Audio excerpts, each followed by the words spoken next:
Be ready. Start.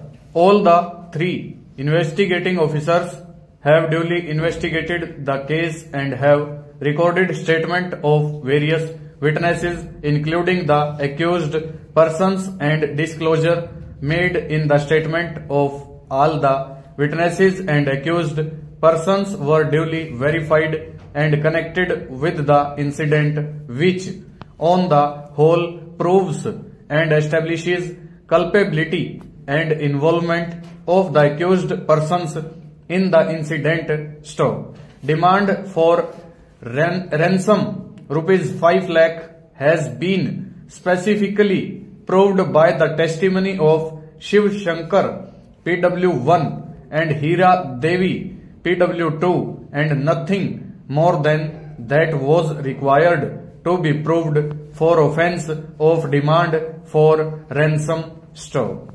To say that the demand of ransom was not proved is not correct, and charge made under section 364A IPC is accordingly justified. Stop.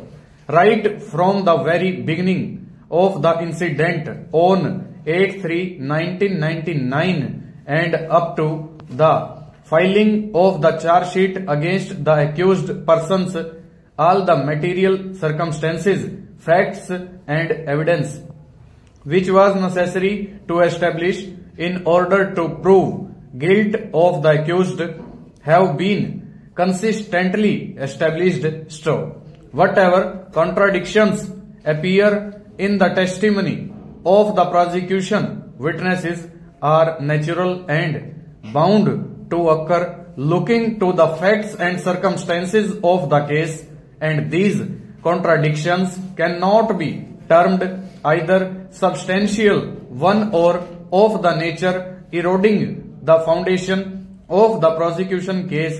Stop. The case of the prosecution is proved beyond reasonable doubt against the appellants, and the trial court has taken just and consistent view of the evidence on record, vis-a-vis factual as well as legal aspects of the case that formed basis of conviction. Stanza. We have also considered the rival submissions and also considered the various assertions and denials made pros and cons between the parties, and after considering the entire record, the moot point that arises for determinations of this appeal relates to fact whether the prosecution has been able to prove charges under various sections of Indian Penal Code beyond reasonable doubt against the appellants. Stop. At the very onset, we may discuss certain admitted facts. Stop. It is asserted on behalf of the prosecution that the incident of abduction of Adesh Tiwari took place on 8/3/1998, and it is alleged that the abduction was masterminded and facilitated by Fakkad gang. Stop.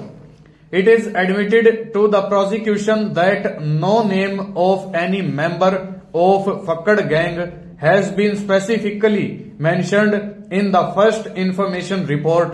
Stop. Bare perusal of contents of first information report itself reveal that the report was lodged on 1/10/1998, approximately after elapse of 6 months and 3 weeks of the occurrence. Stop. We may proceed with scrutiny of facts from this point. Stop. It has come in the testimony of PW1 and PW2 that after Shiv Shankar, who was also abducted by Fakkad gang, was released in the month of May 1998. Stop. He returned to his village, then informed about the incident to Shrimati Hira Devi. Stop. He also informed Hira Devi about murder of Adesh Tiwari by the members of Fakkad gang, including the appellants, and a report in regard to these facts was given at the police station, but no action was taken by the police. Full stop. Over.